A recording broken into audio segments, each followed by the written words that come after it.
제가 2001년도에 워싱턴 한인교회 창립 50주년을 기념하기 위해서 당시 조영진 목사님의 부름을 받고 이곳에 왔을 때 그때 저는 50대 초반이었습니다. 그래서 한국에서 비행기를 타고 워싱턴에 아침에 도착해서 그날 저녁부터 집회를 시작했습니다. 워싱턴 한인교회 창립 60주년을 맞아서 당시 김영봉 목사님의 부름을 받고 다시 이곳에 왔을 때 저는 60대 초반이었습니다. 그래서 집회 하루 전에 워싱턴에 도착해서 그 다음 날부터 집회를 시작했습니다.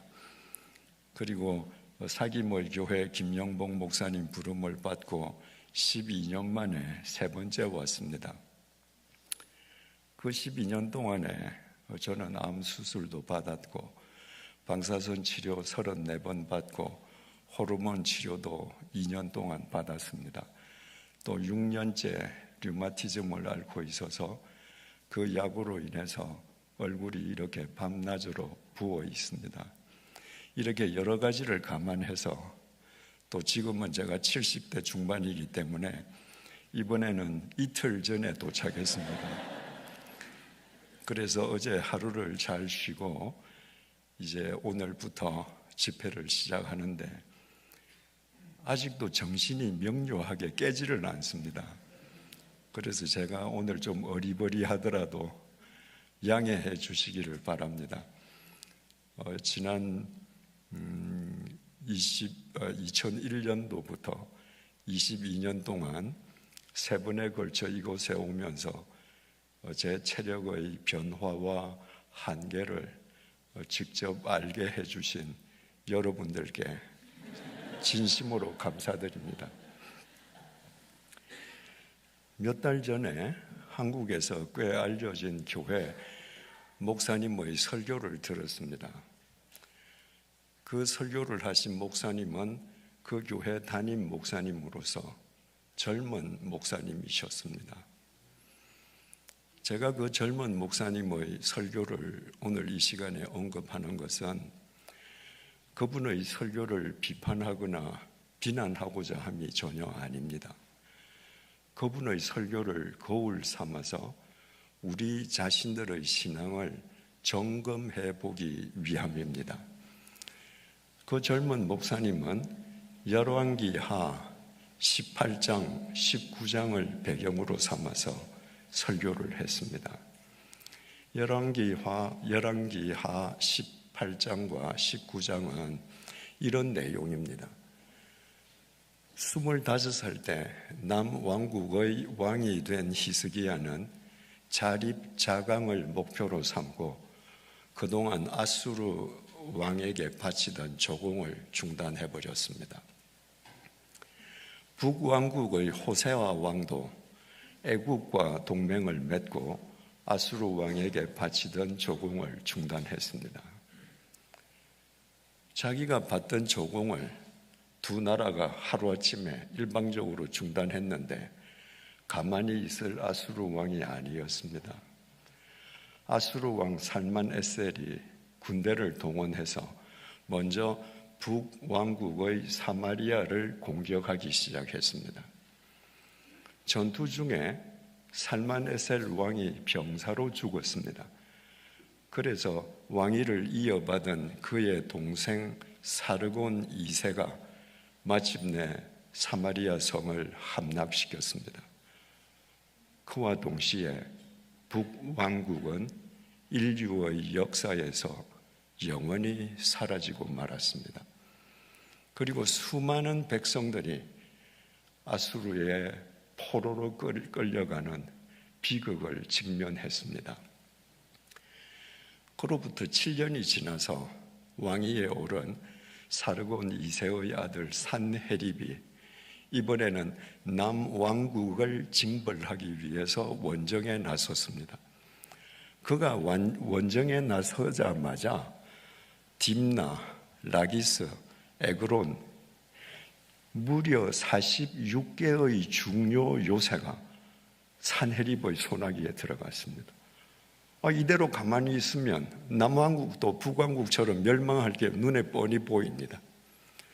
그래서 히스기야가 라기스에 있는 아수르 왕에게 급히 편지를 써서 사신을 보내었습니다. 그 편지 내용이 이렇습니다. 열왕기하 18장 14절입니다. 유다의 왕 히스기야가 라기스로 사람을 보내어 아수르 왕에게 이르되 내가 범죄하였나이다. 나를 떠나 돌아가소서. 왕이 내게 지우시는 것을 내가 당하리이다 하였더니 아수르 왕이 곧 은 300달란트와 금 30달란트를 정하여 유다 왕 히스기야에게 내게 한지라. 아수르 왕이 하나님께 내가 범죄했습니다 하는 게 아니고, 히스기야 왕이 하나님께 내가 범죄했습니다 하는 게 아니고, 아수르 왕에게 내가 조공을 중단하게 한 게 크게 범죄했습니다. 제발 우리 땅에서 퇴각해 주세요. 당신이 어떤 배상금을 물리든지 내가 다 그 배상금 내겠습니다. 그냥 돌아만 가주십시오. 그랬더니 산헤립 왕이 그래? 그러면 은 300달란트 그리고 금 300달란트를 내거라. 은 300달란트는 지금 단위로 따지면 은 1281kg입니다. 10톤이 넘습니다. 금 30달란트는 1028.1kg입니다. 금만 1톤이 넘습니다. 그러니까 은 10톤, 금 1톤 엄청나죠. 히스기야는 왕궁과 성전의 곳간에서 은을 다 털었는데 산헤립 왕이 요구한 그 양이 되지 않았습니다. 금은 더 심각했습니다. 성전의 문에 칠해져 있는 금, 성전의 기둥에 칠해져 있는 금까지 다 벗겨 모았는데도 30달란트가 되지 않았습니다. 양에 미달하는 금과 은을 보냈는데 자기가 말한 양에 턱없이 미달하는 금과 은을 받은 산헤립이 그래 내가 이해해 주마 그리고 돌아가겠습니까? 휘하 장군에게 즉각 남왕국을 공격하게 했습니다. 랍사게 장군이 군대를 이끌고 와서 그 성 안에 있는 남왕국 백성들에게 항복을 종용합니다. 동시에 산헤립 왕이 히스기야 왕에게 항복하라는 편지를 따로 보내왔습니다. 그때 히스기야가 산헤립 왕이 자기에게 보낸 그 협박 편지를 들고 성전에 올라갔습니다. 그리고 그 협박 편지를 성전에서 폈습니다. 하나님 이것 좀 봐달라는 거예요. 그리고 하나님께 기도했습니다. 열왕기하 19장 15절에서 19절입니다. 그룹들 위에 계신 이스라엘 하나님 여호와여, 주는 천하 만국의 홀로 하나님이시라. 주께서 천지를 만드셨나이다. 여호와여, 귀를 기울여 들으소서. 여호와여, 눈을 떠서 보시옵소서.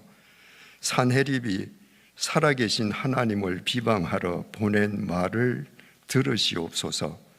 여호와여, 아수르 여러 왕이 과연 여러 민족과 그들의 땅을 황폐하게 하고 또 그들의 신들을 불에 던져 싸우니 이는 그들이 신이 아니요 사람의 손으로 만든 것 곧 나무와 돌 뿐이므로 멸하였나이다.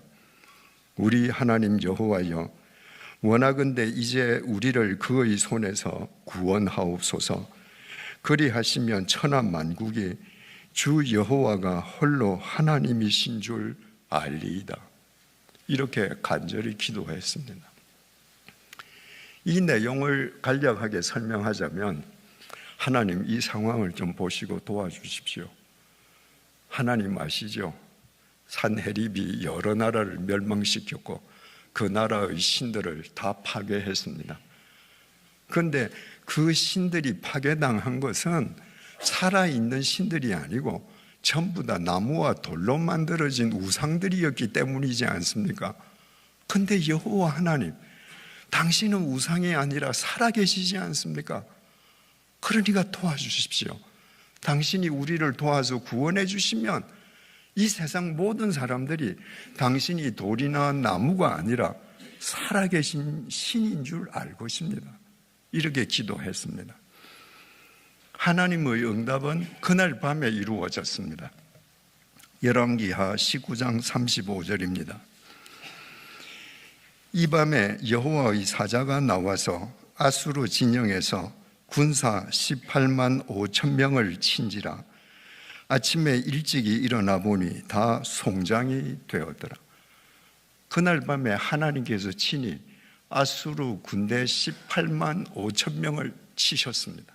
아침에 일어나 보니까 다 송장이 되어 있는 거예요.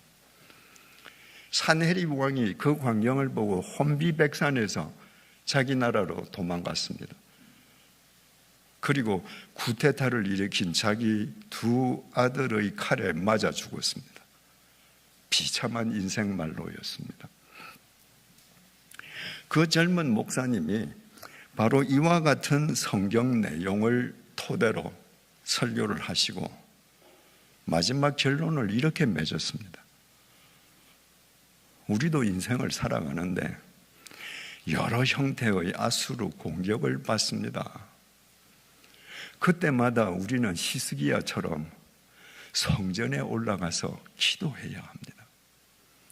그리고 성전을 찾아가야 한다는 말을 계속 강조했습니다. 그분은 예배당을 성전이라 표현한 거예요. 충격이었습니다, 저는. 만약에 연로한 목사님이 그렇게 설교하셨다면 놀랄 일도 없죠. 한국에서 연로하신 대부분의 목사님들은 예배당을 성전이라고 설교하고 가르쳐 왔습니다. 그런데 교회 미래를 책임져야 할 젊은 목사님이 예배당을 성전이라 부르고 어려운 일을 당하면 성전을 찾아 올라가서 기도해야 된다는 것을 강조할 때 적잖이 충격받았습니다. 그리고 그 젊은 목사님으로부터 잘못 그루밍을 당하고 있는 교인들이 무척 안타까웠습니다. 예배당은 성전이 아닙니다. 지금은 성전의 시대도 아닙니다. 성전의 시대는 2000년 전에 끝났습니다. 예수님께서 우리의 죄값을 대신 치러주시기 위해서 십자가에 못 박혀 돌아가실 때 성전 지성소를 가로막고 있던 휘장이 위에서부터 아래로 찢어졌습니다. 그 휘장 너머에 하나님의 임재 장소인 지성소에는 어느 누구도 들어갈 수 없었습니다. 단 한 사람, 대제사장만 그 지성소로 들어갈 수 있는데 그것도 1년에 단 한 번 대속죄일에만 들어갈 수 있었습니다. 그러니까 그 휘장은 거룩하신 하나님과 죄인인 인간을 단절하는 단절의 상징이었습니다. 그런데 예수님께서 우리를 위한 속죄 제물로 돌아가신과 동시에 그 단절의 상징이 무너졌습니다. 누구든지 예수 그리스도 안에서 하나님께 나아갈 수 있게 된 겁니다. 그러니까 이제는 더 이상 나무와 돌로 만들어지고 짐승의 피로 제사 드리는 성전이 필요 없게 된 것입니다. 예수님께서 공생애를 처음 시작하시고 예루살렘 성전을 찾으셨습니다. 예루살렘 성전이 말입니다, 제사용 짐승을 파는 장사꾼들, 그리고 그 짐승들, 성전에서 사용하는 돈을 바꾸는 환전상들로 가득 차 있었습니다. 그들이 성전을 장악하고 있는 거예요. 그래서 예수님께서 노끈으로 채찍을 만들어서 환전상들의 돈을 쓸어버리시고 그들의 판을 뒤집어 엎고 모든 짐승들과 사람들을 다 내어 쫓았습니다. 그 성전 안에 있던 유대인들이 얼마나 분노했겠습니까? 듣도 보도 못한 청년이 한 명 들어와서 성전을 그들이 보기에는 난장판을 만드는 겁니다. 그래서 그들이 한 이야기가 요한복음 2장 18절에서 22절에 주님과 문답이 나와 있는데 18절을 통해 그들이 말합니다. 이에 유대인들이 대답하여 예수께 말하기를 내가 이런 일을 행하니 무슨 표적을 우리에게 보이겠느냐. 유대인들 심정으로는 지금 난장판을 만드는 이 예수를 당장 내어 쫓아버리고 싶죠. 그런데 이 사람이 도대체 무슨 권세로 이런 일을 행하는지 알 수 없단 말입니다. 그러니까 네가 무슨 권세로 이런 일을 하는지 우리한테 표적을 보여주거라. 쉽게 표현하자면 네가 지금 이런 짓을 하나님의 권세로 행하고 있다면 하나님의 권세에 합당한 권세를 보여줘. 만약에 못 보여주면 우리가 가만히 안 두겠다는 겁니다. 예수님께서 요한복음 2장 19절 20절을 통해 이렇게 말씀하셨습니다. 예수께서 대답하여 이르시되 너희가 이 성전을 헐라 내가 사흘 동안에 일으키리라. 유대인들이 이르되 이 성전은 46년 동안에 지었거늘 내가 3일 동안에 일으키겠느냐 하더라. 예수님께서 돌과 나무로 지어진 예루살렘 성전을 가리키시면서 너희들이 이 성전을 헐라. 그러면 내가 다시 사흘 동안에 일으키겠다. 그 유대인들이 기가 막혀서 야, 이거 46년 동안 건축한 건데 네가 이걸 사흘 동안에 다시 짓는다고? 그 말이 유대인들에게는 성전 모독으로 들리는 거예요. 거기에 얼마나 분노했으면 나중에 예수님께서 대제사장의 뜰에 잡혀가셨을 때 제사장이 예수님을 재판할 때 예수님을 고발하는 사람들 가운데 손을 들고 저자가 성전을 헐라 그러면 내가 사흘 동안에 다시 짓겠다고 말했다고 고발했습니다. 그만큼 유대인들 가슴 속에 못이 박혔던 얘기예요.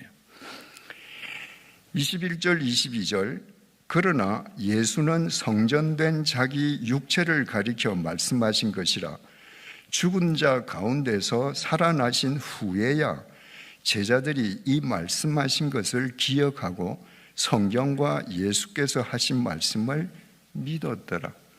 그 말씀을 제자들도 그 자리에서 못 알아들은 거예요. 그런데 예수님께서는 성전된 자기 육체를 가리켜서 말씀하신 것입니다. 아까도 말씀드렸지만 주님께서 우리를 위한 십자가의 제물이 되셔서 돌아가셨습니다. 그게 끝이 아니었습니다. 그 주님께서 죽임 당하심을 깨트리시고 사흘째 되는 날 부활하셨습니다. 그러니까 누구든지 예수 그리스도 안에서 하나님의 구원을 얻을 수 있게끔 주님께서 참 성전이 되신 거예요. 돌과 나무로 지어진 성전은 언젠가는 소멸됩니다. 쇠퇴합니다. 그런데 죽음을 깨트리시고 영원히 부활하신 주님께서는 영원히 소멸하지 않는 영원한 성전이 되신 것입니다. 누구든지 그 안에서 하나님을 만나고 하나님의 구원을 얻으니까. 그래서 제자들 역시도 주님께서 못 박히시는 현장에서 겁이 나서 다 주랭랑 치고 도망갔다가 주님께서 죽음을 깨뜨리고 부활하신 것을 자기네들의 눈으로 확인한 다음에야 주님께서 그때 말씀하신 말씀이 이 말씀이시고 주님이 참 성전이시구나 하는 걸 알게 된 겁니다. 이 요한복음 2장을 기록한 사도 요한이 바로 요한계시록을 기록한 그 사도 요한입니다.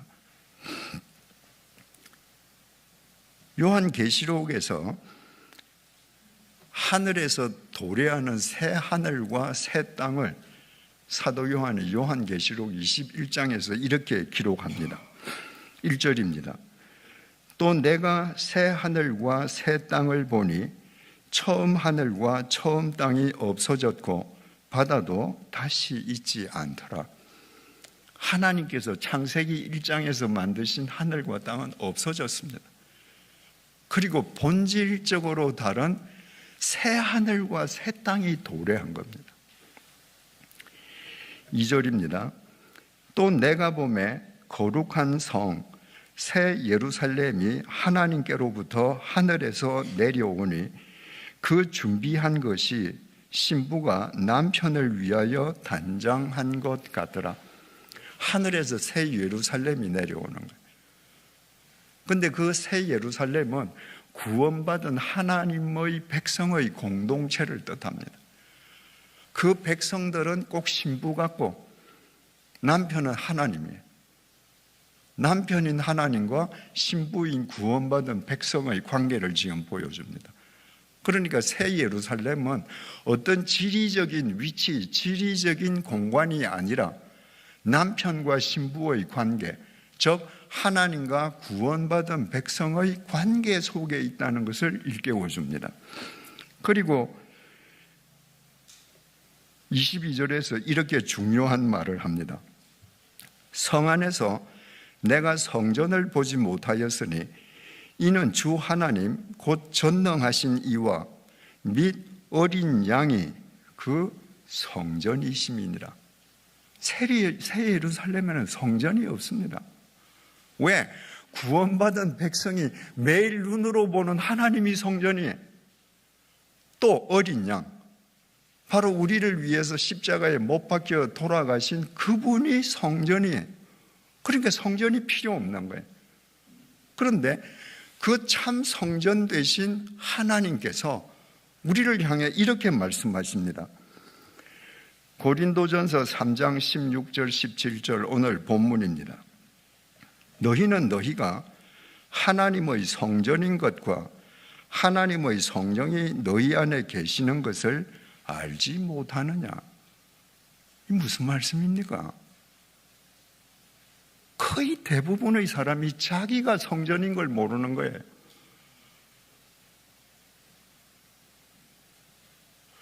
돌과 벽돌로 지어진 예배당을 성전이라고 우상시하면서 자기가 성전이 되어야 된다는 것을 알지 못하는 겁니다. 왜 우리가 성전인가? 하나님이 참 성전이신데 그 참 성전이신 하나님의 영이 우리 속에 계세요. 성전이신 하나님의 영이 우리 속에 계시니까 우리는 미물이고 보잘것없다 할지라도 우리 속에 계신 그 성전 하나님으로 인해서 우리가 성전이 되는 거예요. 누구든지 하나님의 성전을 더럽히면 하나님이 그 사람을 멸하시리라. 여기 개정개역에는 더럽히면 이렇게 되어 있는데 아까 읽은 그 새변역 성경인가요? 거기는 파괴하면 이렇게 되어 있습니다. 그 말이 맞습니다. 헬라어 페이데이로는 파괴한다는 말입니다. 내 속에 하나님의 성전이 임해 계신데 내가 하나님을 외면하고 그 성전을 파괴한다는 건 하나님을 내가 짓밟아 버리는 거예요. 하나님을 무시하는 겁니다. 내가 성전으로 안 사는 건 내가 하나님을 파괴해버리는 거예요. 그러니까 하나님께서 내가 너 속에 성전으로 임했는데 네가 나를 파괴하는구나. 그러면 나도 너를 멸하겠다. 하나님의 성전은 거룩하니 너희도 그러하니라. 너희가 바로 하나님의 성전이니 세상에서 구별된 거룩한 삶을 살아라. 성전이신 하나님께서 우리에게 얘기해 주시는 거예요. 우리가 예배드리는 이 건물은 성전이 아니라 예배당이에요. 예수님께서 산에서 산상수훈 설교를 하시면 그 산이 예배당이었습니다. 예수님께서 벌판에서 말씀하시면 그 벌판이 예배당이었습니다. 예수님께서 바닷가에서 설교하시면 바닷가가 예배당이었습니다. 그래서 예수님께서는 이 땅에 계실 때 단 한 번도 벽돌과 나무로 집을 지으신 적이 없습니다. 당신 자신이 성전이고 예배당이기 때문입니다. 그러므로 예배당은 결코 성전일 수 없습니다. 예배당은 문자 그대로 예배 드리는 집이에요. 예배 드리는 집이기 때문에 예배 드리는 집에 들어가면 예배를 받는 주님만 보이는 거예요. 그게 예배당이에요. 그런데 사람들이 예배당을 성전이라고 부릅니다. 성전이라는 건 문자 그대로 거룩한 집 아닙니까? 이게 거룩하다는 거예요. 이 천정이 다 거룩하다는 거예요. 이곳에서 우리가 예배를 드릴 때 예배를 받으시는 주님이 거룩한 게 아니고 사람이 손으로 돌과 벽돌로 만든 이 집이 거룩한 집이라는 거예요. 왜 그런 생각을 하는가? 이 집안에 하나님이 계신다는 거예요. 그 생각은 틀린 생각이 아니죠. 그런데 이 예배당을 성전이라고 말하는 사람들이 이 성전 밖에도 하나님이 계셔.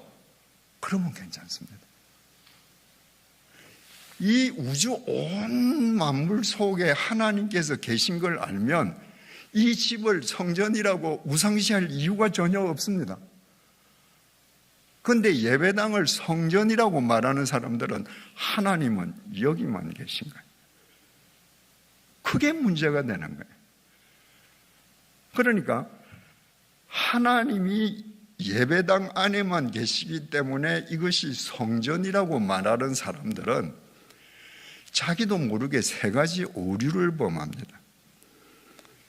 나무와 돌로 만들어진 집을 성전이라고 말하는 것은 참 성전이신 하나님을 모독하는 것이고 참 성전으로 살아가야 할 자기 자신의 직무를 유기하는 것입니다. 이게 성전이 아니라 내가 성전이거든요. 여러분이 성전이거든요. 두 번째 오류는 이것을 성전이라고 얘기하면 이곳에 들어와서 하나님이 여기만 계시기 때문에 이 밖에 계신 하나님을 여러분들은 만날 수가 없습니다. 왜? 여러분 집에는 하나님이 없습니다. 여러분 일터에는 하나님이 없습니다. 하나님은 여기만 계신 거예요. 이 천한 만물 속에서 이 예배당 공간은 하늘에 구멍만도 못해요. 하나님은 온 우주를 품고 계시는데 집을 성전이라고 얘기하면 참 성전 되신 하나님, 이 집 밖에 온 우주를 주관하시는 하나님을 절대 못 만납니다. 인류의 역사를 주관하시는 하나님을 못 만납니다. 이 공간 속에 하나님이 있다고 생각하는 사람들은 고작 나 개인의 생사 화복만 주관하시는 하나님만 알 뿐이에요. 여러분, 하나님이 이런 좁은 공간에 갇히시겠습니까?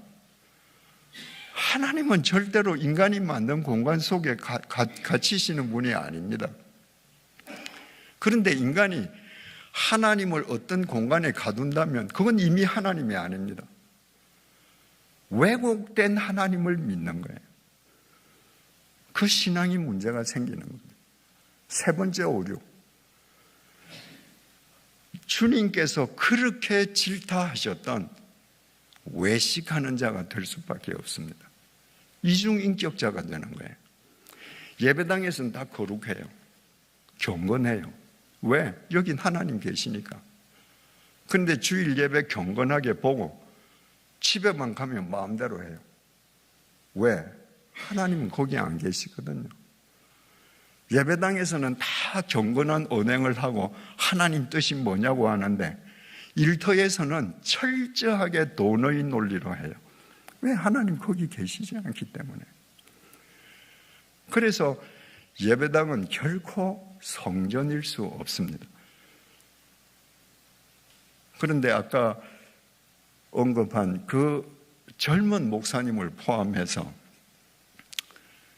한국에 연세 드신 많은 목사님, 대부분 목사님들이 예배당을 성전으로 우상시했습니다. 이 예배당을 성전으로 얼마나 절대시하느냐 하면요, 여러분은 정말 건강한 교회에 다니시는 거예요. 이 성전이 하나님이 계시는 신성한 절대 공간이잖아요. 그 중에서 제일 더 신성한 데가 강단입니다. 저는 미국에서도 봤습니다. 이 강단에 신을 못 신고 올라갑니다. 거룩하니까. 그래서 저기서 신 벗고 슬리퍼 신고 올라가요. 한국의 그런 교회는 태반입니다. 제가 그런 교회 볼 때마다 생각하는 게 예의로 따지자면 슬리퍼 신는 게 더 무례한데 그렇지 않습니까, 여러분? 내가 귀한 손님을 만나는데 구두 벗고 슬리퍼 신고 만나고 그분은 구두 신고 있다. 이 말이 안 되지 않습니까? 여기는 강대상이 하나예요. 목사가 설교하는 강대상에서 장로는 기도 못합니다. 그래서 장로 기도하는 상은 따로 있습니다. 집사님들이 무슨 광고를 할 때는 집사님은 아예 올라오지도 못하고 밑에서 해야 돼요. 제가 5대양 6대주, 한국 국내 교회는 말할 것도 없고요. 5대양 6대주에 있는 많은 한인교회를 가봤습니다. 예배 시간에 예배당을 성전이라고 기도하시는 분들이 정말 많습니다.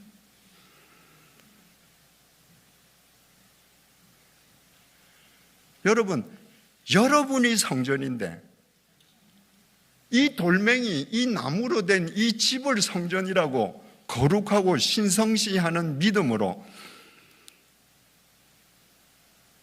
여러분들이 새로운 미래를 맞을 수 있겠습니까? 심각하게 생각해야 합니다. 창세기에 등장하는 사람들의 하나님 인식은 탁월했습니다. 홍수가 터졌을 때 노아 가족이 하나님께서 명령하신 방주를 만들고 방주에 들어간 날짜가 노아 600세 되던 해 2월 17일입니다. 그리고 노아 가족이 그 방주에서 나온 날짜가 노아 601세 되던 해 2월 27일입니다. 노아 가족이 그 밀폐된 공간 속에 있다가 1년 10일 만에 방주에서 나온 겁니다.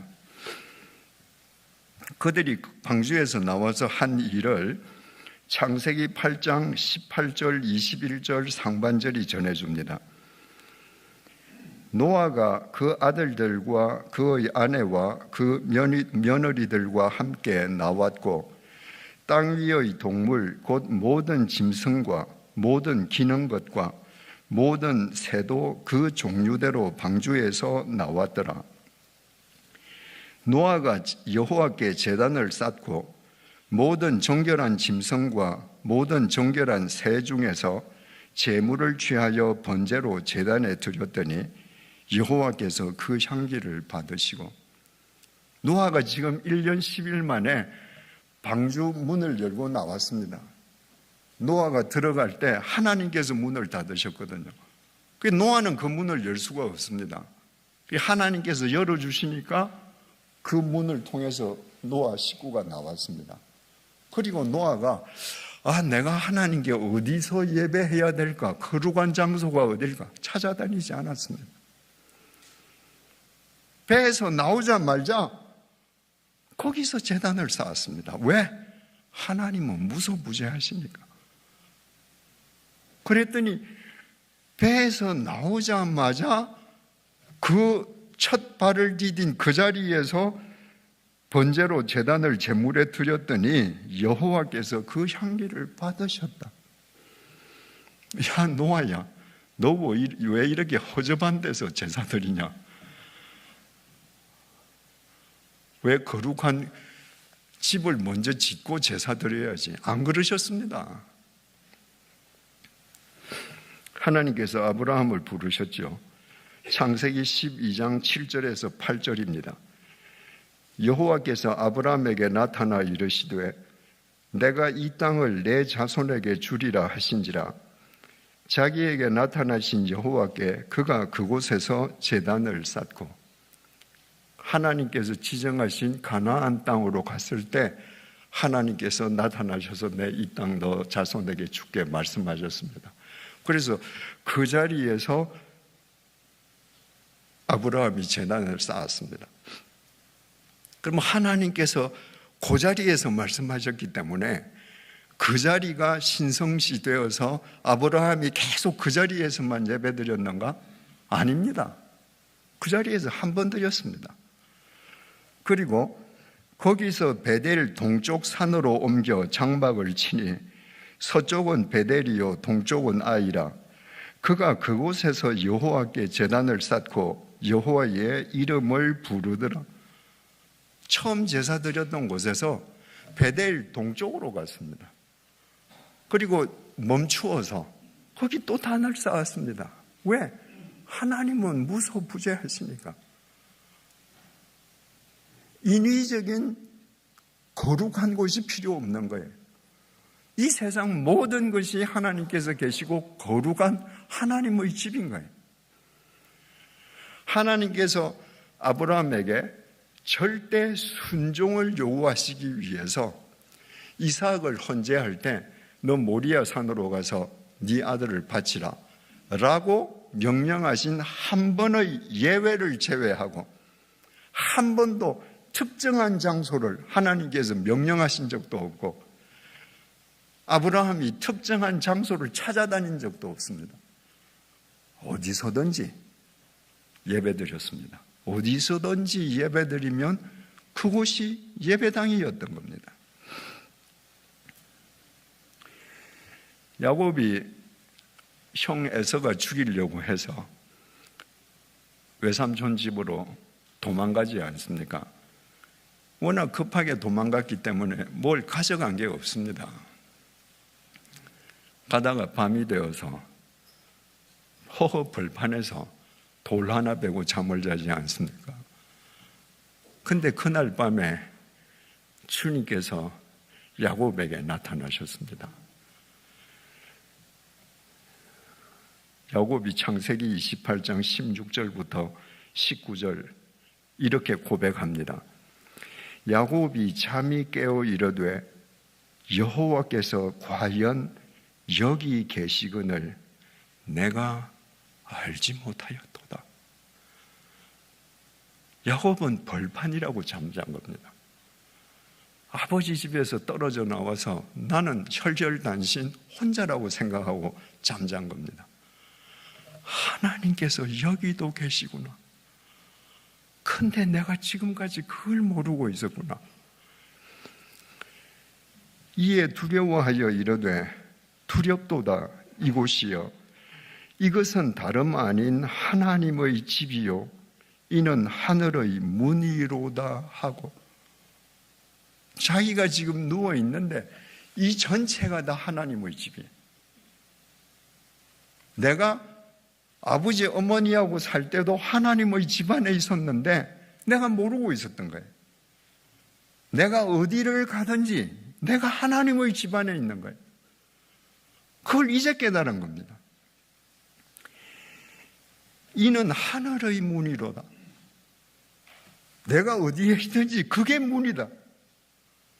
문만 열고 들어가면 하나님 집이야. 어디 문이 저 이집트 저 시내반도 시내산에 있는 게 아니고, 예루살렘 특정 장소에 있는 게 아니고, 내가 있는 곳이 하늘의 문이구나. 이 문만 열면 내가 어디 가든지 하나님 집안에 있구나. 여러분에게 이런 통찰력이 필요합니다. 야곱이 아침에 일찍이 일어나 베개로 삼았던 돌을 가져다가 기둥으로 세우고 그 위에 기름을 붓고, 돌을 기둥으로 삼고 그 위에 기름을 붓는다는 것은 유대인들이 하나님에게 자기를 전적으로 의탁하는 제사 행위입니다. 하나님, 내가 하나님 집안에 살고 있으면서도 몰랐습니다. 나 이제 하나님께 나를 맡깁니다. 그곳 이름을 베델이라 하였더라. 이 성의 옛 이름은 루스더라. 야곱이 잠을 잤던 그 지명 이름은 루스인데 야곱이 베델이라고 바꿨습니다. 베델이 하나님의 집입니다.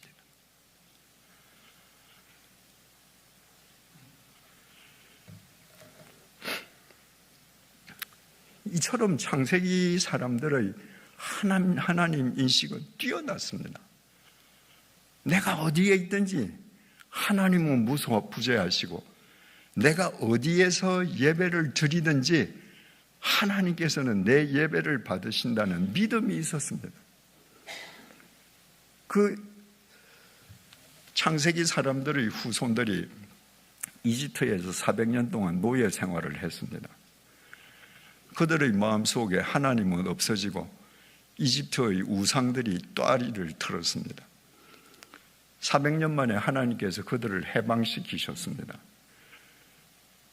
그리고 그들에게, 하나님을 모르는 그들에게 하나님이 어떤 분이신지를 가르치기 위해서 성막을 만들게 했습니다. 이 성막은 이스라엘 백성들하고 함께 움직이는 거예요. 포터블 템플입니다. 그러니까 성막이 이스라엘 백성들이 한 곳에서 머무르면 성막을 치고, 또 다른 곳으로 이동하면 성막을 걷어서 메고 가요. 그러니까 하나님은 언제나 우리와 함께 동행하시는 분임을 그렇게 교육시켜 주시는 겁니다. 거기에 하나님께서 불기둥으로, 구름 기둥으로, 눈에 보이는 그 표적으로 그들을 인도해 주시니까 하나님은 언제나 그들과 함께 하시는 분이심을 이스라엘 백성들이 알게 되죠. 그런데 하나님께서 이스라엘 백성들과 동행하는 당신 자신을 가르쳐 주시기 위해서 성막을 만들게 했는데, 제사장들이 성막의 일을 하면서 하나님을 성막 속에 가두어 버렸습니다. 하나님은 성막 안에만 있는 거예요. 그러니까 이 세상 어디에 서든지 하나님을 만나던 창세기 사람들의 하나님 인식보다 훨씬 후퇴했습니다. 그런데 한 가지 다행인 것은 그 성막이 움직인다는 거예요. 백성들과 함께 움직인다는 거예요. 그래서 하나님께서 우리와 동행하신다는 대전제는 변함이 없었습니다. 그 이스라엘 백성들이 이스라엘 땅에 들어가서 가나안 땅에 들어가서 정착을 했습니다. 그리고 솔로몬 시대에 그 유명한 예루살렘 성전을 지었습니다. 솔로몬 왕이 성전을 지었는데, 그 성전을 지은 솔로몬 자신도 자기가 그렇게 심혈을 기울여서 돌과 나무로, 최고의 나무와 돌로 건축물을 만들지만 이 건축물 안에 하나님께서 갇혀 계시지 않는다는 걸 알고 있었습니다. 그래서 성전을 낙성식 할 때 솔로몬이 하나님께 이렇게 기도합니다. 열왕기상 8장 27절입니다. 하나님이 참으로 땅에 거하시리이까 하늘과 하늘들의 하늘이라도 주를 용납하지 못하겠거든 하물며 내가 건축한 이 성전이오리이까. 하늘의 하늘이라도 하나님을 다 모실 수 없는데 하물며 내가 건축한 요 조그만 집안에 하나님이 갇혀 계시겠습니까? 솔로몬은 분명히 알고 지었습니다. 솔로몬의 기도는 이렇게 이어집니다. 열왕기상 8장 30절. 주의 종과 주의 백성 이스라엘이 이곳을 향하여 기도할 때에, 우리가 어떤 급한 일이 있어서 이 성전에 오지 못하고 어디에 있든지 성전 방향을 향해서 기도할 때 하나님께서 들어주시고 성전에서 응답해 주세요. 그게 아닙니다. 주의 종과 주의 백성 이스라엘이 이곳을 향하여 기도할 때에 주는 그 간구함을 들으시되 주께서 계신 곳 하늘에서 들으시사 사하여 주옵소서. 하나님, 우리는 성전을 향해서 기도할게요. 그런데 하나님께서는 하나님이 계신 하늘에서 우리의 기도를 들으시고 응답해 주십시오. 솔로몬은 하늘에 계신 하나님께서 절대 거기에 갇히지 않는다는 것을 알았지만 하나님을 모시고 살아가야 하는 이스라엘 백성들의 신앙 구심점으로 만든 겁니다. 그런데 성막 텐트보다 못한 것은, 텐트는 포터블 템플이에요. 움직이는 성전입니다. 성막이에요. 예루살렘 성전, 돌과 나무로 지은 건 붙박이 성전이에요. 이건 움직이지 못해요. 그런데 제사장들이 하나님을 그 붙박이 성전 안에 가두어 버렸습니다. 하나님께서 갇힐 수 있습니까? 안 갇히십니다. 그러니까 하나님께서 이 안에만 계신다고 생각하던 하나님은 하나님이 아니신 거죠. 제사장들이 하나님은 이 성전 안에만 계신다고 하고 하나님을 대리하면서 소위 제사장 직분이 권력화되고 교권주의가 발흥되었습니다. 교권주의가 발흥되면서 제사장 그룹은 물론이고 유대교인들 모두 영적, 심적, 물적 타락을 초래하게 되었습니다.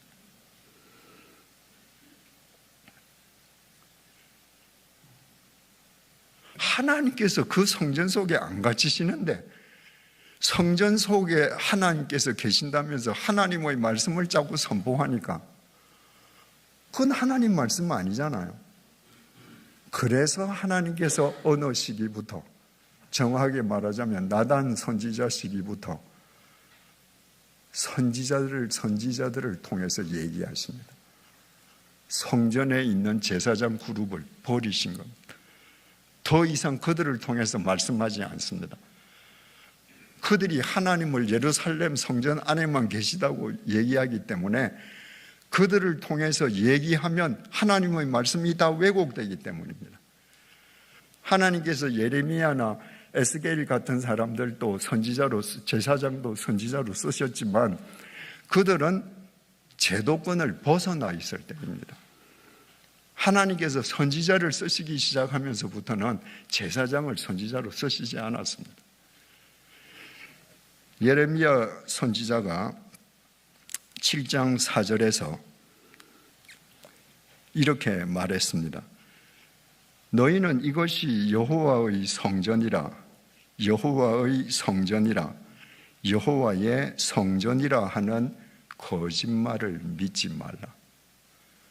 하나님은 이 안에만 계셔. 그래서 이것이 하나님의 집이야. 그거 거짓말이야. 하나님은 거기 갇혀 계시지 않아. 이처럼 특정 공간을 절대시하는 그릇된 믿음을 주님께서 바로 잡아주셨습니다. 주님께서 수가성 여인을 만났을 때 여인이 주님께 자기가 품고 있던 평생 궁금했던 질문을 주님께 던졌습니다. 주님, 여기 있는 사람들은 그림신산에서 예배를 드려야 진짜 예배라고 하는데 유대인들은 예루살렘에서 예배 드리는 게 진짜라고 합니다. 어디서 예배 드리는 게 진짜입니까? 솔로몬이 죽고 나서 그 아들 르호보암 시대에 나라가 쪼개지지 않습니까? 그래서 북왕국을 세운 여로보암이 자기 땅에 있는 백성들이 예루살렘에 가서 기도하는 것을 막기 위해서 사마리아, 북왕국의 수도인 사마리아에 있는 그림신산에서만 예배드려야 된다고 했던 거예요. 그게 이 여인은 그 후예인 거예요. 그게 난 정말 하나님께 진정으로 예배드리고 싶은데 어디서 예배드려야 진짜입니까? 예수님께서 요한복음 4장 21절을 통해 이렇게 답하셨습니다. 예수께서 이르시되 여자여 내 말을 믿으라. 이 산에서도 말고 예루살렘에서도 말고 너희가 아버지께 예배할 때가 이르리라. 여러분, 얼마나 무서운 말입니까? 이 산에서도 말고 저 산에서도 말고 너희가 아버지께 예배할 때가 이른다. 무슨 말이에요? 특정 공간을 내세우는 예배는 아버지께 드리는 예배가 아니에요. 그리심산만 거룩해. 예배는 여기서만 드려야 돼. 그건 하나님을 거기에 가두는 건데 하나님은 갇히지 않아요. 예루살렘에서만 예배 드려야 돼. 하나님은 예루살렘 안에 갇혀 계시지 않습니다. 그건 아버지께 드리는 예배가 아니야. 그래서 너희들이 공간을 초월해서 아버지께 예배 드릴 때가 이르러. 23절 아버지께 참되게 예배하는 자들은 참된 예배는 영과 진리로 예배할 때가 오나니 곧 이때라. 이때 헬라말로 뉘는 지금입니다. 아버지께 참되게 예배하는 것은 영과 진리로 예배하는 것인데 그게 바로 지금이야. 아버지께서는 자기에게 이렇게 예배하는 자들을 찾으시느니라. 아버지께서는 자기에게 영과 진리로 예배하는 자들을 지금 찾고 계셔. 왜 영과 진리로 드리는 예배가 참된 예배인가? 왜 아버지는 영과 진리로 예배 드리는 사람을 지금 찾고 계시는가? 24절 하나님은 영이시니 예배하는 자가 영과 진리로 예배할지니라. 하나님이 영이세요. 그러니까 영이신 하나님을 영으로 예배하는 자를 찾으시는 거예요. 특정 공간을 절대시하는 그건 영이 아닙니다. 공간을 초월하는 것이죠. 하나님이 로고스 말씀이세요. 진리세요. 그러니까 영이신 하나님을 영으로, 말씀이신 하나님을 그분의 말씀 안에서 예배드리는 자를 지금 찾고 계신다. 장소를 절대화하던 사람들은 그런 예배를 드리지 않았다. 하나님은 받을 수가 없었다, 그런 예배를.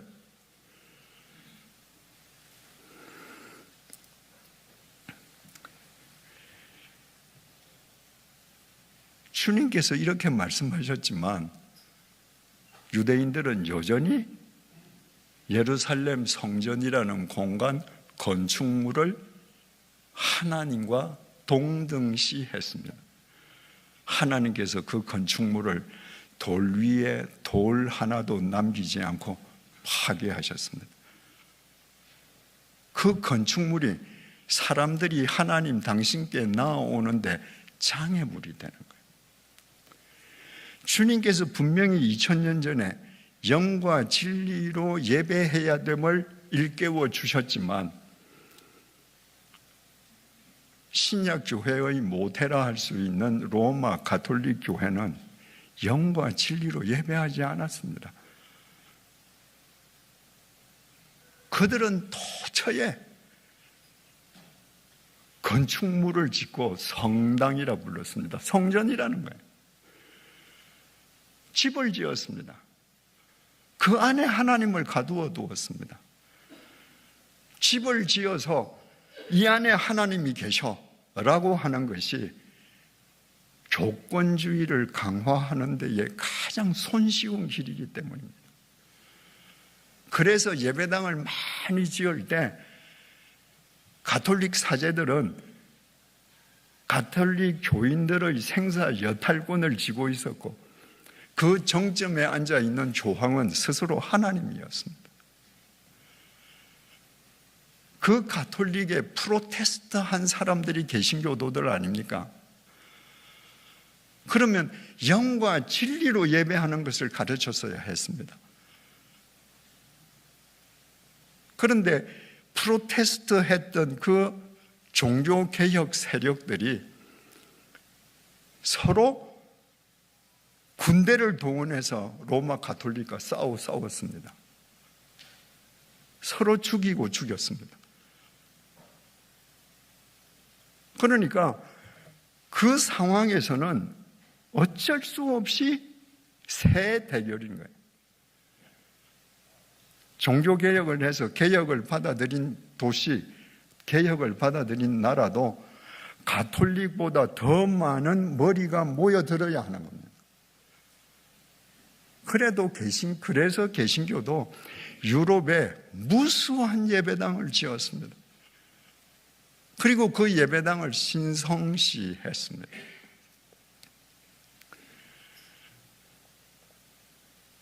결과는 개신교에서도 조건주의가 생겼죠. 모든 봉사 직분은 계급화되고 권력화되었죠.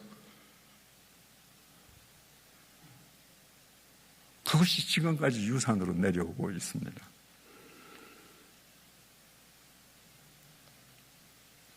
공간을 절대시할 때 일어나는 이런 모든 폐해를 알고도 그것을 그대로 답습하는 믿음으로 미래를 경작할 수 있겠는가? 여러분, 지금 미래가 누굽니까? 10대, 20대들은요, 이 세대입니다. SNS 세대들이에요.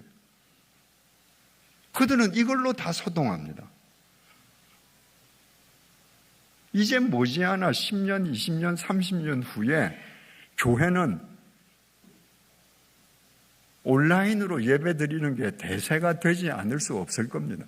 왜냐하면 지금 10대, 20대가 SNS에 몰두하고 있는 그들이 미래이기 때문입니다. 그런데 특정 공간을 절대시하는 믿음으로 그 미래를 담을 수 있는가? 불가능합니다. 방법은 하나입니다. 주님께서 너희가 성전이라고 말씀하신 것처럼 우리가 걸어다니는 성전이 되는 겁니다. 우리가 걸어다니는 성전이 될 때 우리로 인해서 교회가 새로워질 수 있습니다. 그러면 우리가 성전이신 하나님을 모신 성전된 삶을 산다는 것은 구체적으로 어떤 의미인가? 예전에 포터블 템플인 움직이는 성막이든 아니면 예루살렘 성전처럼 붙박이 성전이든 그것이 성전이라고 불리기 위해서는 그 속에 반드시 4가지가 구비되어 있어야 했습니다. 첫째가 법궤, 두 번째가 금촛대, 세 번째가 분향단, 네 번째가 진설병입니다. 이 네 가지 중 하나라도 없으면 성전이 될 수 없습니다. 우리가 걸어다니는 성전, 성전이신 하나님을 모신 참 성전으로 살아가기 위해서는 우리 속에 이 네 가지를 구비해야 합니다. 첫째, 법궤입니다. 법궤는 말씀의 상징입니다. 내 마음이 하나님의 말씀으로 채워져 있어야 합니다. 내 심령이 하나님의 말씀으로 채워져 있다는 것은 내가 내 인생의 주인을 하나님으로 모시고 산다는 말입니다. 왜? 말씀이 곧 하나님이시니까. 여러분, 여러분의 심령 속에 법궤가 들어있지 않으면, 바꾸어 말해서 여러분의 심령이 하나님의 말씀으로 채워져 있지 않으면 이 혼탁한 세상 속에서 여러분이 세상을 분별하는 기준을 무엇으로 삼겠습니까? 도스토옙스키는 하나님이 없는 곳에서는 무엇이든지 가능해진다 그랬습니다. 하나님이 계신 곳에서는 할 수 있는 게 있고 할 수 없는 게 있습니다. 왜? 하나님의 말씀이 기준이니까. 하나님이 없는 곳에서는 사람을 죽이고서도 구실을 갖다 붙입니다. 모든 게 가능해집니다. 20세기 최고의 기독교 변증가인 영국의 C.S. 루이스는 스크루테이프의 편지라는 책에서 아주 중요한 말을 했습니다. 사탄은 여러분으로 하여금 참과 거짓을 구별하게 하는 대신에 학술적이냐 아니냐의 관점으로 세상을 바라보게 한다. 내 마음속에 말씀이 차 있어야 참과 거짓을 구별할 수 있습니다. 요즘은요, 학술적이냐 아니냐를 따집니다. 신학교가 얼마나 많습니까? 신학자들이 얼마나 많습니까? 신학의 분야가 얼마나 많습니까? 그들에게는 성경에 반하는 이론이라도 학술적이면 통합니다. 학술적이라는데 네가 말하는 건 학술적이 아닌데, 네가 무식해서 그런 건데, 덜 공부해서 그런데 할 말이 없는 거죠. 내 마음속에 하나님의 말씀이 차 있을 때 목회자가, 신학자가 참과 거짓이 아니라 학술적인 미명하에 성경에 반하는 소리를 들을 때 그것을 지적하고 비판할 수 있는 것입니다. 두 번째는 금촛대입니다. 옛날 성막이나 성전 속에는 금촛대가 있었습니다.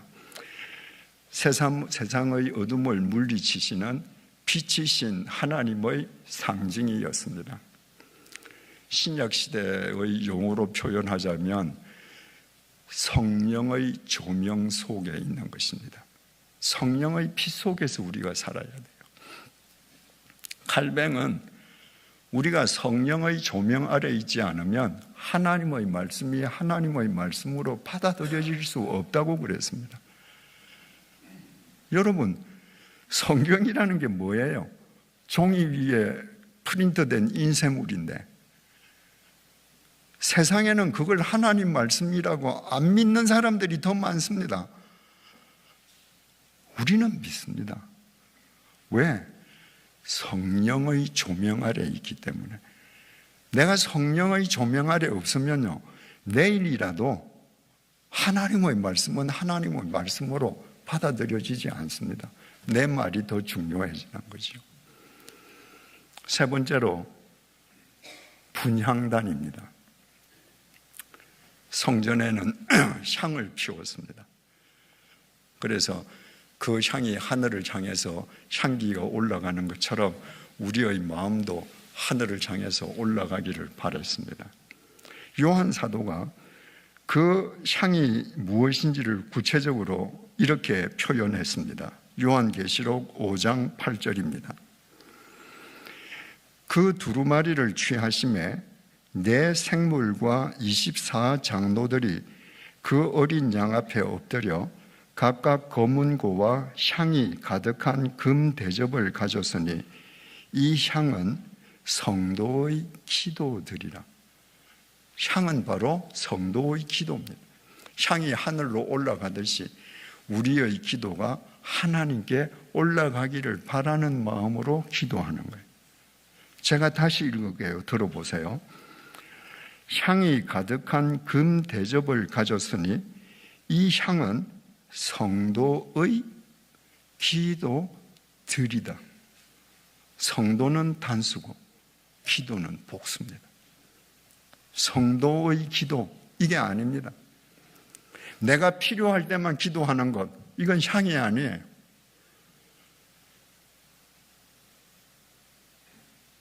내가 급할 때 하나님 찾는 것, 기도 아니에요. 기도는 반드시 기도들 지속적이어야 합니다. 수많은 점이 아니라 선이어야 합니다. 그것이 하나님께 올라간다는 거예요. 기도를 할 때 우리가 반드시 조심해야 할 대전제가 있습니다. 예수님께서 하신 말씀입니다. 마가복음 6장 7절에서 8절입니다. 또 기도할 때에 이방인과 같이 중언부언하지 말라. 그들은 말을 많이 하여야 들으실 줄을 생각하느니라. 이방인은 기도하는데요, 중언부언합니다.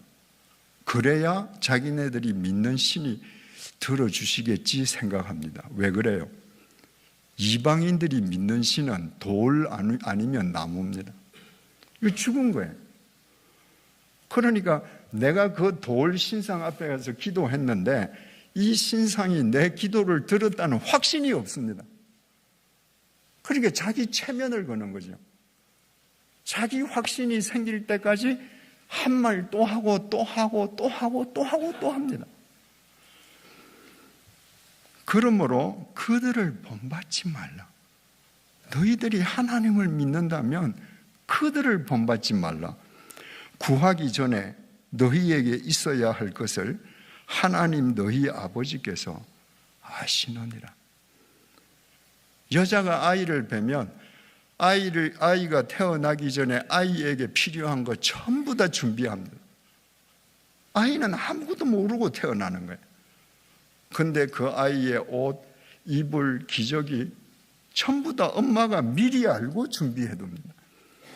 만약에 어린아이가 벌구숭이로 태어나서 엄마 기저귀 이래야 엄마가 편의점 가서 기저귀 사주면 그 사람 엄마 아니죠. 세상의 엄마도 그런데 여러분을 지으신 전능하신 하나님이 여러분 필요한 거 모릅니까? 여러분들 기도는 매일 여러분들 필요한 것을 중언부언하지 않습니까? 그런 기도로는 여러분, 제가 단언하지만 절대 성전이 못 됩니다. 여러분이 계속 중언부언하는 건 내게 필요한 것을 하나님이 모르신다는 전제로 기도하거든요. 지금부터 여러분의 기도는 바뀌어야 합니다. 나를 창조하신 하나님께서 내게 이 순간 무엇이 필요하다는 것을 알고 계신다는 전제로 기도해야 돼요. 그 전제로 기도할 때 내 필요를 위해서 기도하는 것이 아니라 하나님의 나라와 그의 의를 위해서 먼저 기도하는 사람이 되는 거예요. 그때 우리의 삶이 걸어가는 성전이 되는 겁니다. 네 번째로 진설병입니다. 진설병은 하나님께 바치기 위해서 성전한 진설대에 올려놓은 빵을 의미합니다. 하나님께 바치는 빵이라고 해서 하나님께서 직접 내려오셔서 그 빵을 드신 것은 아닙니다. 구약시대에는 제사장이 하나님을 대신해서 그 빵을 먹었습니다. 구약시대에 제사장이 하나님을 대신한 거, 그래서 제물을 먹은 거, 이것은 신약시대인 지금까지도 이어져 오고 있습니다. 교인들이요, 목사님 대접하는 것을 하나님 대접하는 거로 생각합니다. 가톨릭에서는 감사 헌금을 예배당에 하지 않고 신부에게 합니다. 신부에게 감사하는 게 하나님께 감사하는 거라는 거예요. 여러분, 신약 시대인 지금도 목사를 잘 대접하면 그게 하나님을 대접하는 게 맞습니까? 왜 웃으세요? 신약 시대에 하나님께서 당신을 누구와 동일시 하시는지 아무도 오해할 수 없는 단어를 사용하셔서 분명하게 밝혀주셨습니다. 마태복음 25장 40절입니다. 내가 진실로 너희에게 이르노니 너희가 여기 내 형제 중에 지극히 작은 자 하나에게 한 것이 곧 내게 한 것이니라. 마태복음 25장 45절입니다. 내가 진실로 너희에게 이르노니 이 지극히 작은 자 하나에게 하지 아니한 것이 곧 내게 하지 아니한 것이니라. 하나님께서는 분명히 특정해 주셨습니다. 목사에게 한 것이 나에게 한 것이라. 아닙니다. 네 주위에 있는 가장 작은 사람에게 한 거, 그게 나한테 해준 거예요. 네가 그렇게 하면 난 기뻐. 네 주위에 있는 가장 작은 사람을 외면하는 거, 네가 나를 외면하는 거예요. 그러면 나는 슬퍼져. 여러분, 우리 주위에서 나보다 잘난 사람, 나보다 많이 가진 사람, 그분한테 잘해드리는 건 아버지, 그거 절대 봉사 아닙니다. 정말 나하고는 상종하기도 내가 싫은 분, 나하고 수준이 안 맞는 분, 내 주위에서 내가 만나는 사람 중에 가장 낮은 사람, 그 사람을 하나님과 동일시할 때 우리 마음속에 진설병을 품은 겁니다. 이처럼 우리 마음속에 법궤, 금초대, 분향단, 진설병을 품고 우리가 살아갈 때 참된 성전이신 하나님을 모신 성전된 사람으로, 움직이는 성전으로 우리가 살아갈 수 있는 것이죠. 아까 말씀드린 것처럼 가톨릭 교회는 영과 진리로 예배를 드리기보다는 성당, 거룩한 집을 짓는 데 몰두했습니다. 그리고 교권주의를 강화했습니다. 오늘날 어떻습니까? 유럽에 집만 덩그러니 남아있고 사람은 없습니다. 유럽의 프로테스탄트들도 새 대결을 벌이기 위해서 집 짓는 데 몰두했습니다. 그 집을 신성시했습니다. 오늘날 어떻습니까? 여관이나 술집으로 팔리고 있습니다. 문 잠긴 교회가 부직이 있습니다. 제가 제네바에 있을 때 뿔랭빨레 공원 옆에 있는 뿔랭빨레 예배당이, 그 목사님이, 예배당의 목사님이 예배당 안에 술집을 차렸습니다. 목사님이. 오늘날 술집에 빠져 있는 젊은이들을 구하기 위해서는 예배당 안에 술집이라도 만들어야 된다는 거예요. 제가 제네바 신문에서 그 기사를 봤습니다. 그래서 제네바 교인 청년들하고 그 예배당 술집을 찾아가 봤습니다. 술집이라기에는 어설프고 예배당이라기에는 서글펐습니다. 예배당 한가운데 비로도 막을 쳐놓고 이쪽은 술집이고 이쪽은 예배당이에요. 결국 조금 후에 그 예배당도 팔렸습니다. 미국 마찬가지 아닙니까? 메가처치 몇 군데를 제외하고 미국 교회 쇠퇴하고 있고 교인 없는 예배당 얼마나 많습니까? 작년 9월에 한국에서 각 교단 총회가 열렸습니다. 그리고 각 교단이 발표한 보고서에 따르면 한국을 대표하는 6개 교단, 통합, 합동, 고신, 기장, 기감, 기성, 이 6개 교단의 교인들이 지난 10년 동안 196만 명이 줄었습니다. 앞으로 20년, 30년 후면 그 교단들 다 없어질지 모릅니다. 그런데도 아무도 위기의식을 느끼지 않습니다. 내 예배당을 신성시하고 내 예배당 안에 들어와야 구원받는다고 합니다. 10년 동안에 196만 명이 줄면 얼마나 많이 줄었습니까? 예배당이 교인들이 줄어들면 줄어들수록 많은 목사님들은 자기가 목회하는 공간을 더 절대시합니다. 교인들이 딴 데 가지 않도록. 여러분, 이렇게 해서는 미래가 없습니다. 우리 한 사람 한 사람이 성전이 되어야 합니다.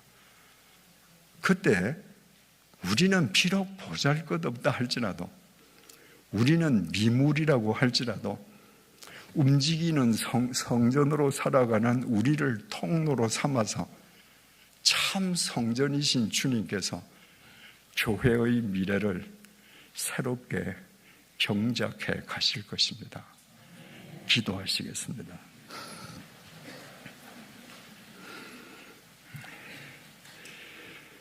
주님, 나는 내 집보다 내가 다니는 교회 예배당이 더 신성하다고 생각해 왔습니다.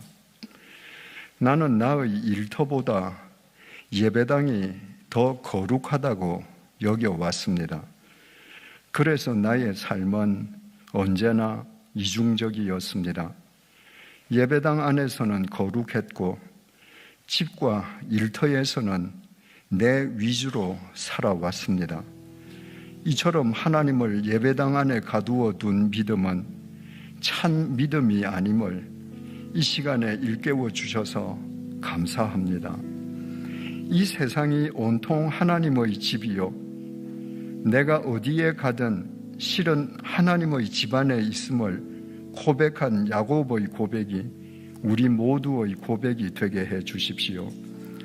하나님은 예배당 안에도 내 집에도 내 일터에도 계심을 잊지 말게 해 주십시오. 법궤와 금촛대, 분향단과 진설병을 품은 움직이는 성전으로 살아가게 해 주십시오.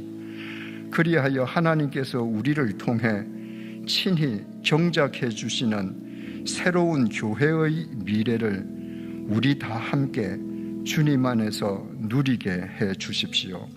예수님의 이름으로 기도드립니다. 아멘.